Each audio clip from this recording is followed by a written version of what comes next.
discussion. Thanks everybody for joining. I see some familiar names, and thanks everyone who's been coming on for the last 3 months. I guess we've been doing these.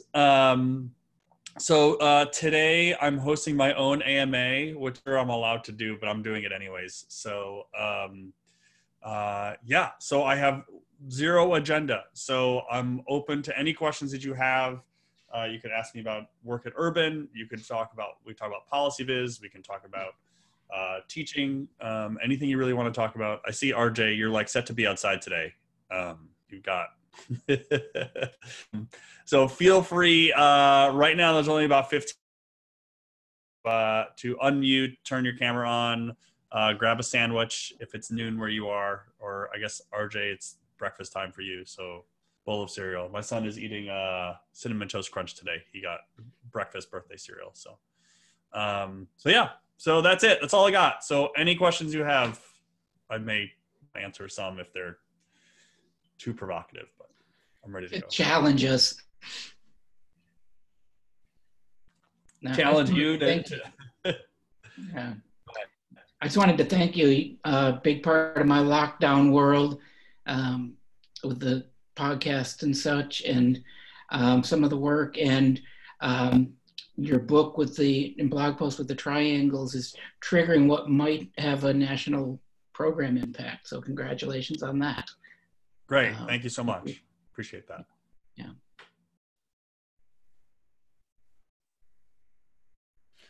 So I really like the new sort of chart compendium that you've put together, and and you know, it's not the first of these kind of collections. No. And I imagine that like you watched the other ones, you know, before deciding to put this one together. Can you kind of just comment a little bit about what you've observed with these sort of compendiums, in terms of like how like which one was the first one, like how have they developed, and then like also how do they match your experience working through Urban and teaching, in terms of like audience sophistication? I mean, because one of like the meta narratives is that people are getting smarter at reading charts, and directly like people like in the before time could only read bar charts, and now they can read all these other types of charts. And so can you talk a little bit about the intersection between sort of like real world audience sophistication and what you've found studying these chart compendiums? Yeah. So so great. Thanks, RJ. That I could talk about that could be the whole hour.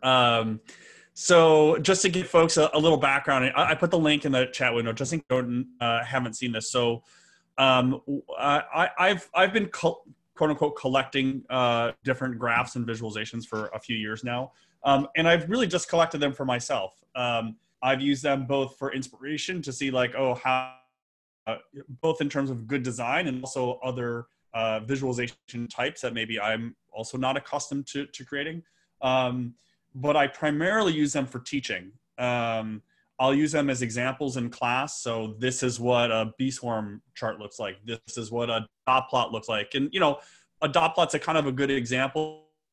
They can take on so many different, what kind of, and also how they actually look. So we call it a dot plot, but there are examples in there that, you know, you don't have to use a dot. It could be a square, it could be an emoji, it could be anything. So I have this big collection, and I just asked my network whether they would like it for whatever purpose, and there was a pretty unanimous response that they wanted it. So Michael, who helped me out, and we were sort of trying to figure out the right tool. And oddly enough, it turned out, because I'm not a JavaScript programmer, which would have been, I guess, if I knew D3, that would have been the easiest. It turned out that Google Data Studio has a great platform or interface for this. So it's just a big tool that has all the charts in it that you can, you know, download. So that's the catalog that I put out. And then I think separately, I've had this project for a long time of that's more conceptual in nature, how different graphs map to different data types. Because I think the big questions I get are, I teach is, what's the right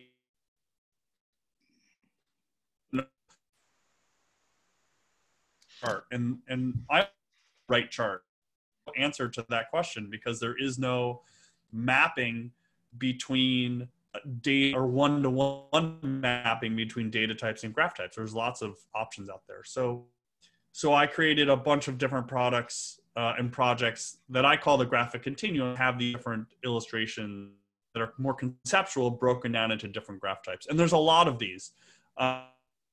So the Financial Times has one called the Visual Vocabulary. One of the earliest ones was Andrew Abella's Thought, which I think is probably the best title, because I think all of these are. I think they're called chart choosers are, I don't like that term, chart chooser, because it implies that it's like, I have a data and then that's the, and that, I don't think there is an answer.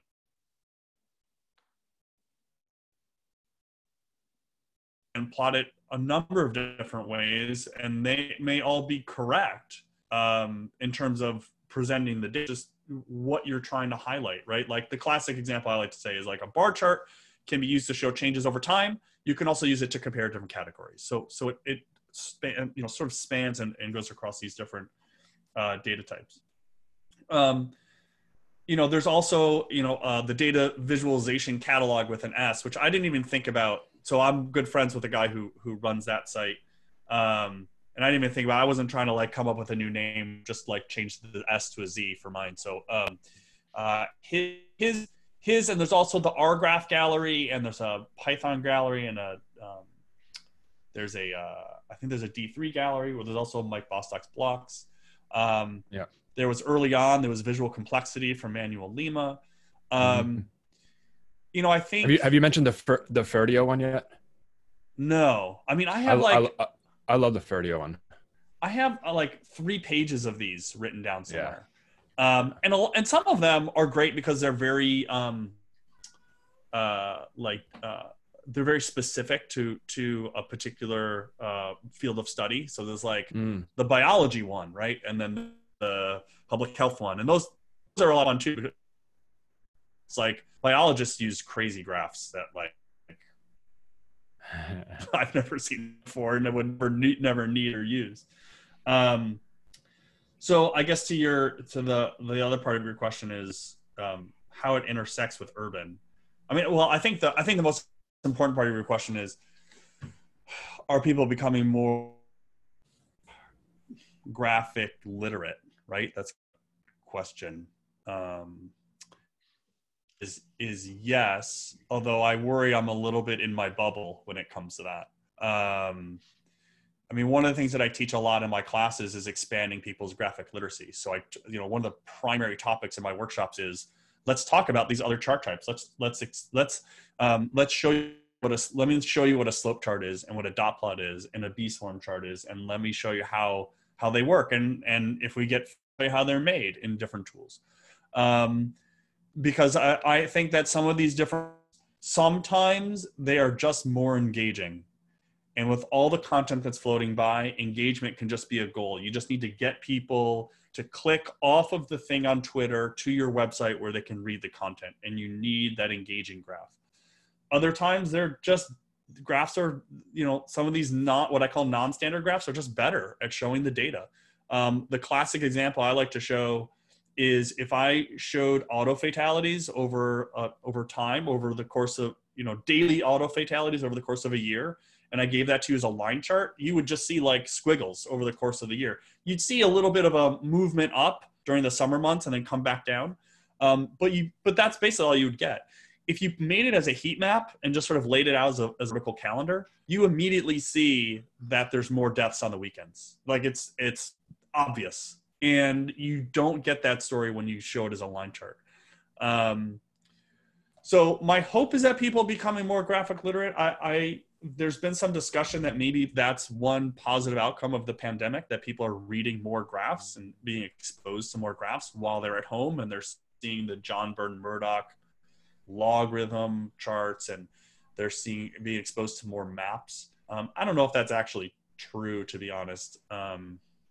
It's hard to me to think that we're being exposed to more content than we are every day. But I think the way that this happens is that people who produce content, if they feel like some of these other graphs can show their data and tell their stories in better ways, that they do that and simultaneously educate their reader on how to read the graph. So, I think the New York Times is a great example of this. Actually, my favorite example is a chart from the LA Times. And I can bring, if you give me 1 second. Well, while you pull it up, I'll mention that when I teach, my tagline for one of the things you mentioned earlier is that if you could map the data to a chart type, correctly, then you wouldn't need human designers. Right. You wouldn't need this class. You just program it. Yeah, you would just pick and you would be done and you wouldn't need this class, right? Yeah. I mean, let me find this. So this is my favorite example. I mean, there's a lot of great examples of this, but bring this. Okay, so this chart.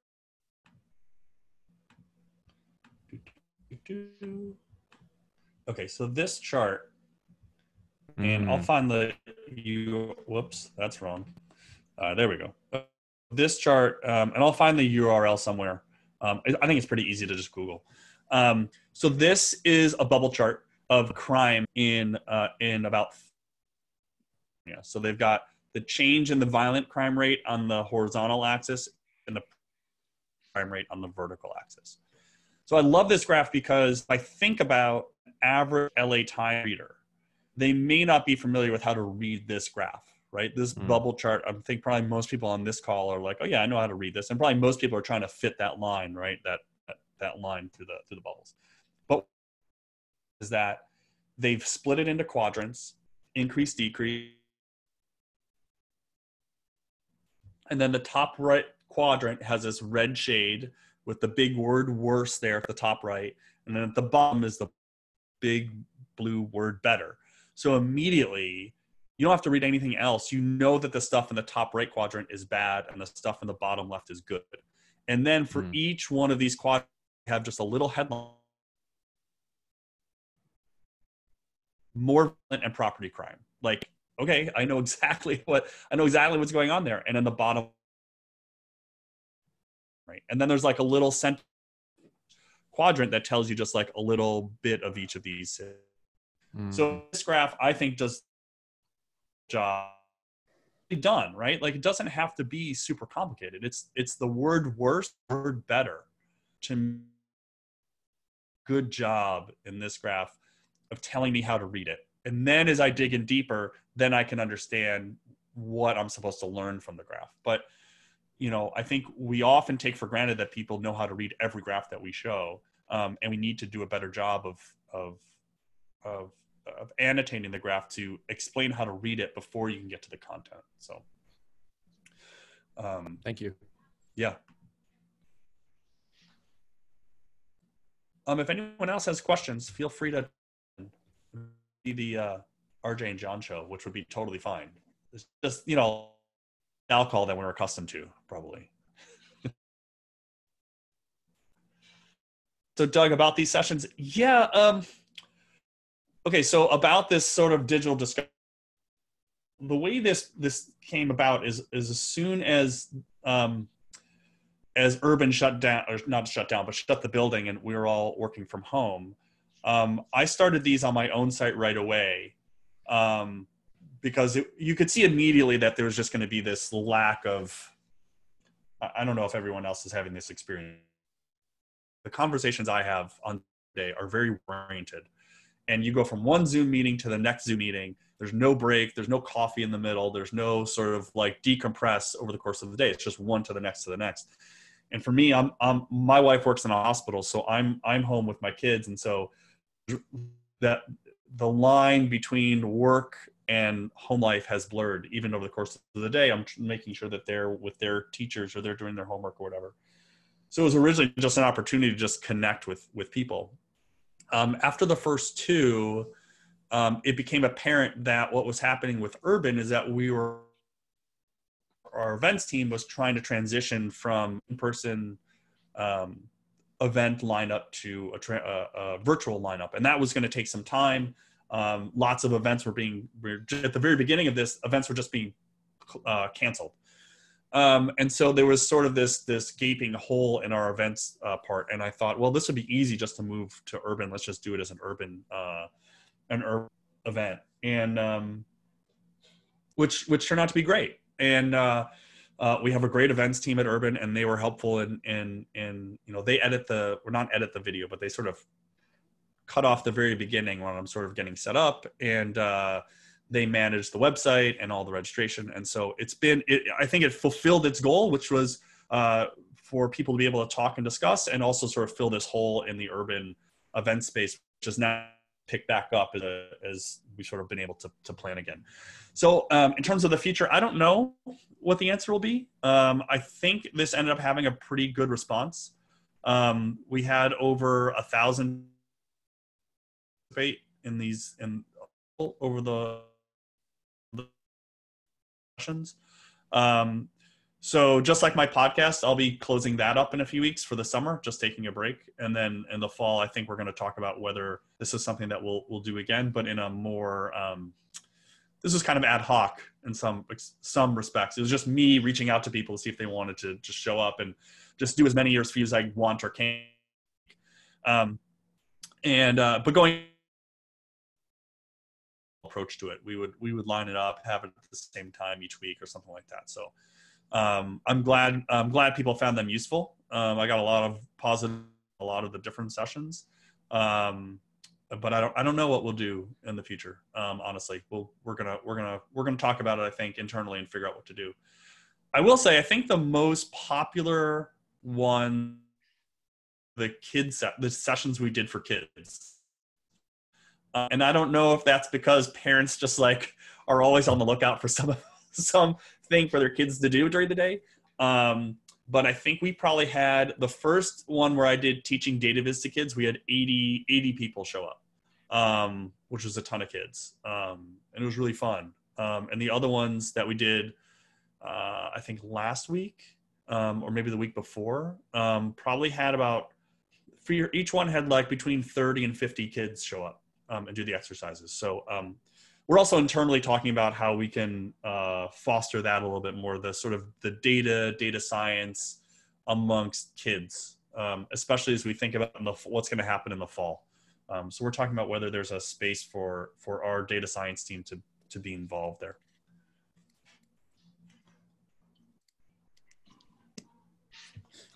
Any other questions, comments?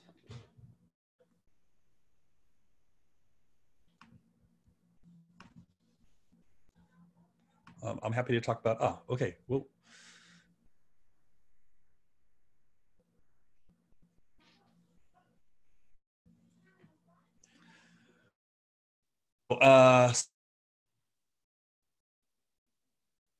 intersection of these various skills and resources. So to the latter question about hiring people virtually, I don't know the answer to that. I know we are still hiring people. I don't know if anyone has officially been hired in the last 3 months. I don't know the answer to that. But we are still actively hiring people. In terms of working at a place like Urban, we have, there's a lot of different parts to working at a place like Urban. So we have, Urban's about 500 people. The communication staff itself is about 50 people, and that spans lots of different skill sets. So we have a design team, we have a data viz team, we have a social media team, we have a traditional media team, we have an outreach and engagement team. There's the digital team that helps, that manages and runs the website and all the databases behind that. We have an IT team, which we now call our tech and data team, because our IT team encompasses a lot more than what you might consider your traditional IT. So in traditional IT, first off, getting an entire organization to go virtual within like 3 days. So in addition to that team, we have a data science team. We have now a data security person retired long ago, I think in the beginning of the year, maybe. Claire Bowen is now she's head of data security and privacy. We have a team that's dedicated.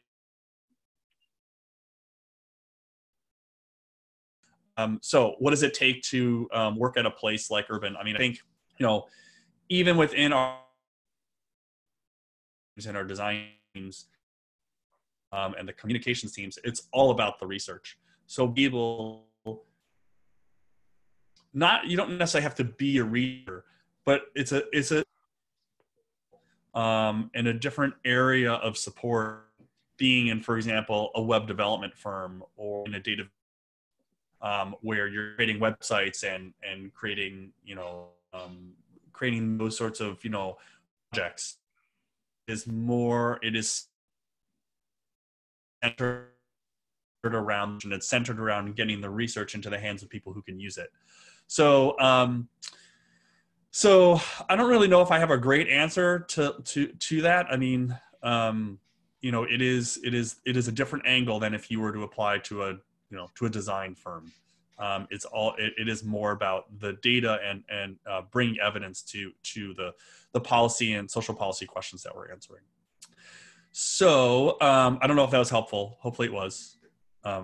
But if you have any more specific questions you want to ask, feel free to email me. So Doug has a question about my new book coming out, Better Data Visualizations. Yeah, so that is the second book in the Better series, which may be the last. We'll see how much energy I have. So, so Better Data Visualization. So obviously there's a lot of great data viz books out there. RJ, who you can see has one of them. It's over behind me somewhere. Yeah, there it is. He's going to hold it up. You're going to hold it up. There it is. So that's a great data viz book if you want, if you're looking for something. And I would say RJ's book. Well, actually, RJ, do you want to like give a quick blurb on it? I won't do it myself. You can do it. Oh yeah, what a pleasure. So I think that what people ask me sort of like, what's the elevator pitch? And I think what's really interesting about Info We Trust is that it's very, very, very intentionally technology agnostic. It has nothing to do with pulling the levers or turning the gears to make information. The whole focus of the book is on how to inform with data, meaning how do you impact people's models of understanding, their understanding of how the world works, how to operate inside of the world. And so in that sense, the book, if you are sort of technically illiterate, the book is kind of like the first thing you should read, because it really doesn't deal a whole lot. There's like maybe two chapters that wade a little bit into like some mathy kind of stuff, but like that's not the point of the book. Right. And then at the same time, if you are an engineering, gorilla and you are just a technical whiz, there's a really good chance that you didn't take philosophy. And like you missed out on that part, which is totally fine. And so in that sense, it's kind of like the last thing you should read, because you've already mastered all the technical, all the technical stuff. But it's like, okay, we're living in a situation in our field where I believe that the technology is dominating, even though it's really not the most important part. Like it's really, really hard to make information, especially with digital data. It just takes an enormous amount of energy, attention, effort. And so that it receives all of our attention. And like that, even though it takes the most effort, it's still not the most important thing. The most important thing is like informing real people with the information. And so Info We Trust was in many ways my shot at, just trying to restore a little bit more balance between our attention at information versus our attention at informing. Yeah, perfect. Great. Thank you. So my book is obviously different. So my book is more of an intro to data visual, like kind of a pure intro to data visualization book. So I would say if you were setting up a syllabus, like it'd be my book first, and then RJ's book, maybe with Alberto Cairo's How Charts Lie book, kind of would pair well together. The Better Data Visualizations book, the primary thrust of it is what we were just talking about, which is to expose people to more and different graph types. So what I do in that book is I basically have, this is my like Graphic Continuum card sheet. So this has like 90 graphs over 6 different data categories. And it's basically the book version of this. So there's a separate spread for each graph type. And then for many of those graph types, I talk about, best practices. I try to embed the best practices specifically for each chart into that discussion. Prior to that, there is a sort of overarching discussion about best practices. And then, so I think the book is going to be distinguished enough from other books in the field, like those from Cole Knaflic and Alberto Cairo's books, even the dashboard book, the Big Book of Dashboards, Scott Baronato's books, because what I hope that it does more so than a lot of these other books is dive in to all these other graph types, or not all, but many other graph types. So I'll talk about B-swarm diagrams, and I'll talk about histograms, and I'll talk about box and whisker charts. And I'm just like looking at the sheet, like, I talk about Voronoi diagrams. So I try to talk about all these other graph types. And the other thing that it does is try to add something that none of the other books in this, I don't think a lot of the other books in this field have.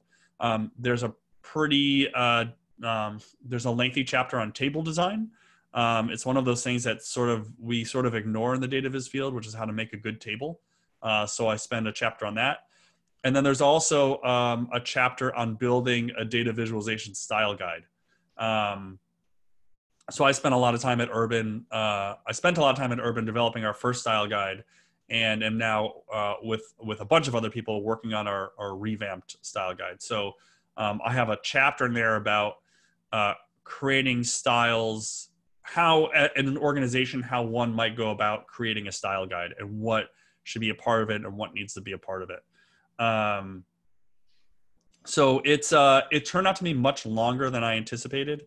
I actually say that I actually wrote the first draft of the book on about maybe 8 hours of train ride between here and New York City.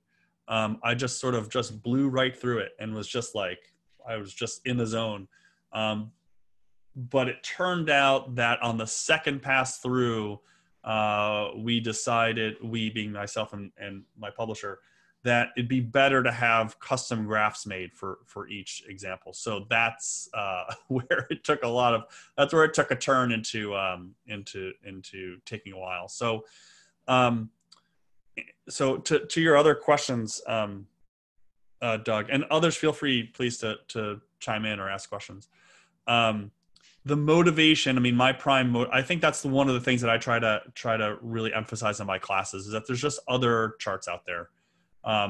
We all know how to read a lot of these charts because we learn about them in elementary school, but it's not like we're born, our DNA doesn't know instinctively how to read a bar chart. Like we just learn how to read it. And so what I hope I can do in this book is teach people about more and different graph types so that they can explore them and use them.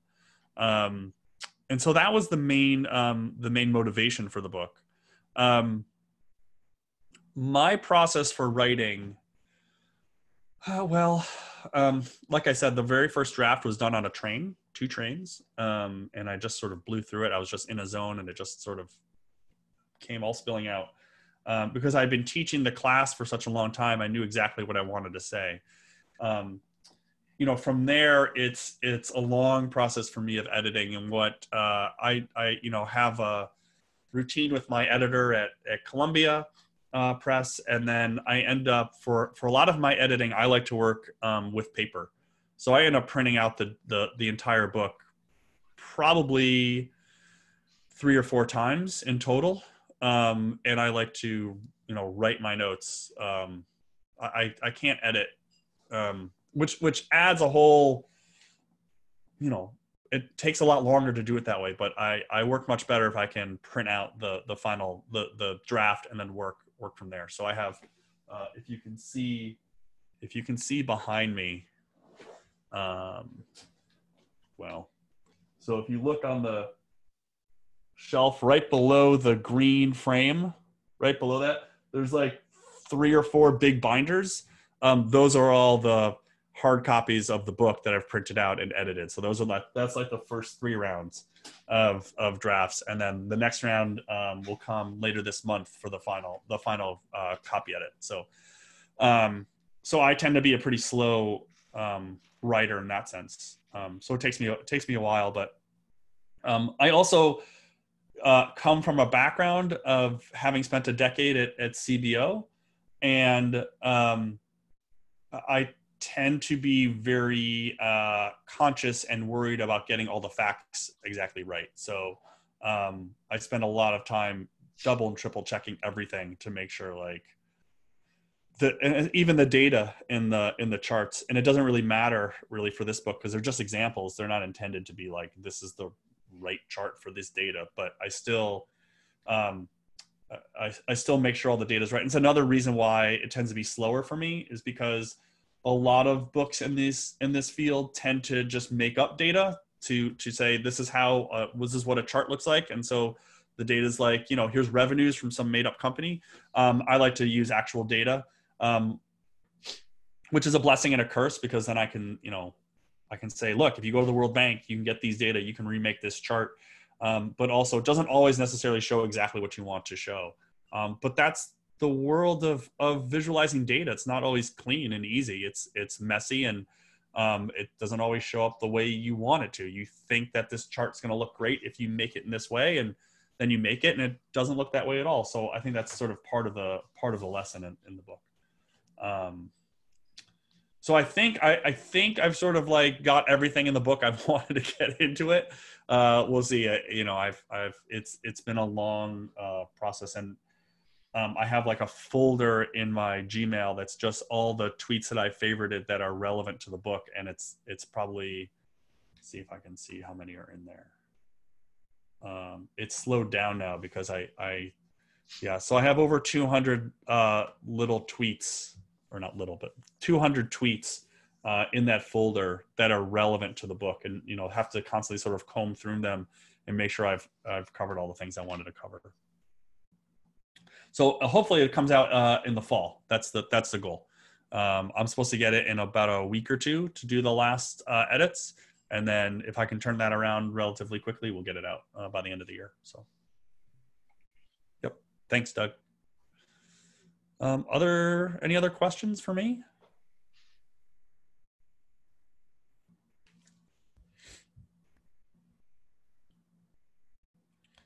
No, there haven't been any controversial topics yet. Quick question for you. I've spent a lot of time with kids and maps and GIS and such. Very strong partnership with Esri. That might be a connection you might want to make as you move forward. If you don't, I can hook you up with Charlie Fitzpatrick, who's in suburban DC. Okay. Who's doing the cool stuff more broadly with kids and data? Esri owns the school and GIS world, but more broadly. Right. I mean, with respect to data viz specifically, I don't really know. Well, I do know that Natalie Reish at Microsoft, she and a couple of co-authors are working on some stuff around data viz and kids. That's the only, I was doing a little bit of work with someone in Berlin, where we're trying to get a research project off the ground. But specifically with data viz, I don't really know if who's doing that. Or more broadly data. More broadly, yeah. I mean, aside from the obvious candidates of like Khan Academy, so Khan Academy is the one that like jumps out. MIT has this really great coding language called Scratch that my kids and I have been doing, and they're totally into it now. So I don't know. I suspect there's like a teaching element around that, but I haven't dove into. There's a whole foundation there.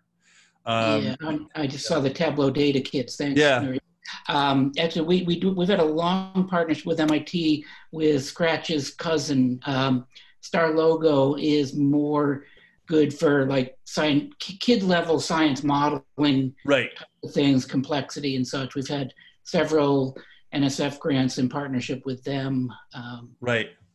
Yeah. So I don't know. I mean, sure there are. I'm sure there are more. I just don't know enough about them.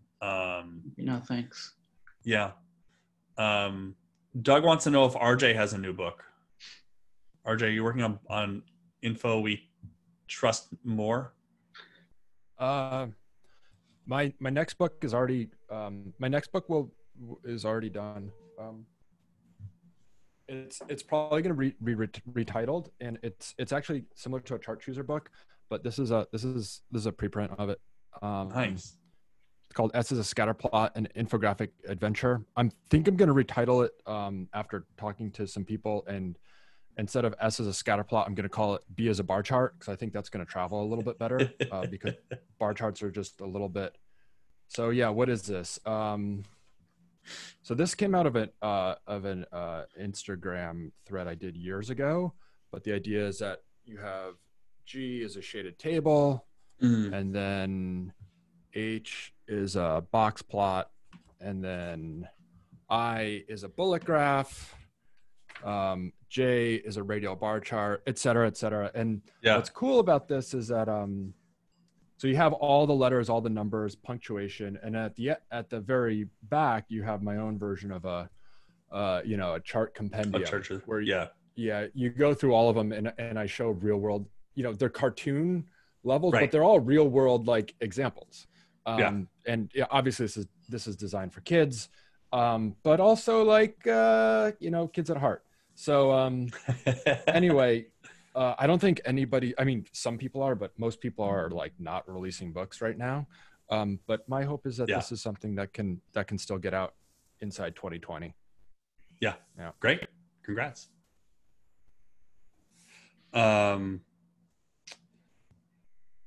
So any other questions for me or comments?